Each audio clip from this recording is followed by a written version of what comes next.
This video describes the nature and composition of sound. By dissecting the sounds we hear into their component parts, we hope to illuminate some of the more subtle aspects of what we hear in everyday life. Below me is a spectrogram generated by Audacity, a free open-source audio editor. A spectrogram is a graph of frequency versus time, where the volume or amplitude of each sound wave is represented by its coloration. As I'm speaking, you can see that each word is not made up of a single frequency, but that there are a multitude of frequencies producing their own volume. Each of these component frequencies contribute to the overall sound of my voice. And this is true for every sound we hear. For example, when I play the low E string on this guitar, we'll see that there are many individual frequencies produced by this single note.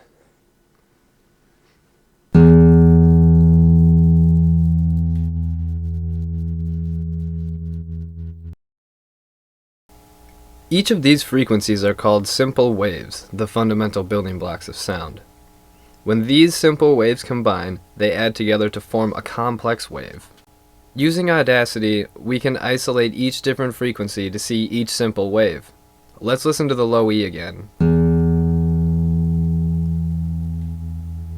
And now each component frequency.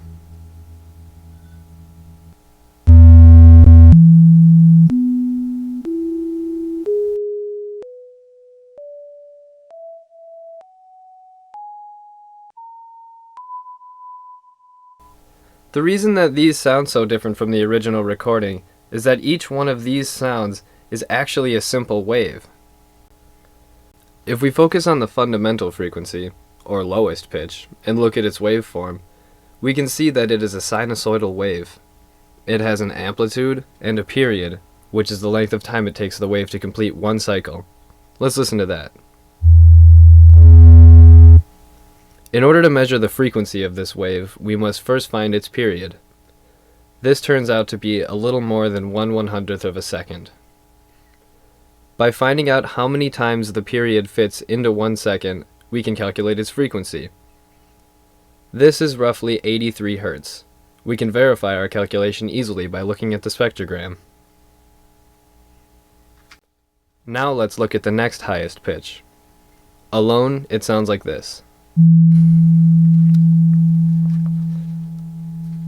If we compare the waveform for this note and the waveform from the fundamental, a few things become noticeable. First, it has more amplitude, meaning that it has more volume relative to the fundamental.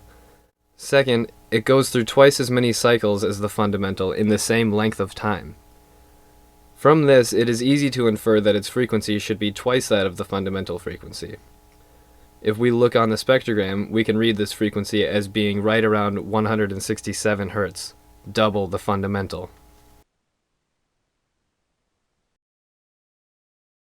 If we look at the third frequency in the series, which sounds like, we see that it goes through 3 times as many cycles as the fundamental. This means that it has 3 times the frequency as the fundamental. The fundamental was 83.3 Hz, multiplying by 3 gives 250 Hz, and there we see it on the spectrogram. The last thing to notice is that this waveform is slightly out of phase with the 2 waves above it, meaning that their starting points are not aligned exactly.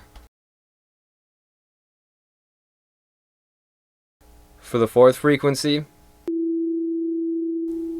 we notice that it has 4 times as many periods as the fundamental, giving a frequency of 333.3 Hz. For the fifth frequency, it is 5 times the fundamental. So now a pattern is emerging. Each frequency is just a multiple of the fundamental. But what happens if we start adding waves together? Remember, any combination of simple waves is a complex wave. The sum of the first 2 waves looks like this. Now we can add in the third.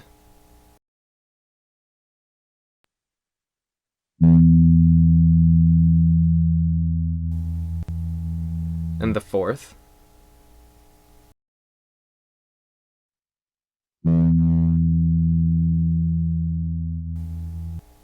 And finally the fifth.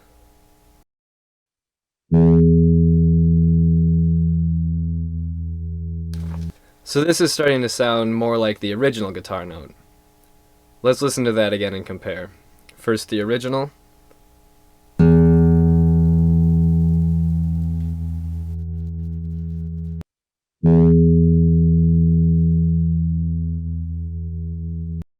Now let's compare the waveform made with the first 5 frequencies to the actual waveform of the E string.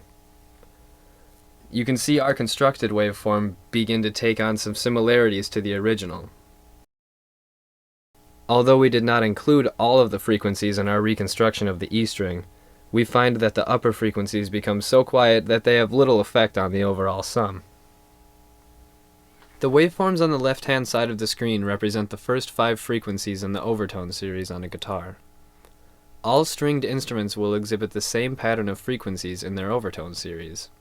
However, each instrument will produce waves with unique volume and phase anomalies so that no 2 guitars sound exactly alike. To explore this notion further, please view our next video about the overtone series in timbre.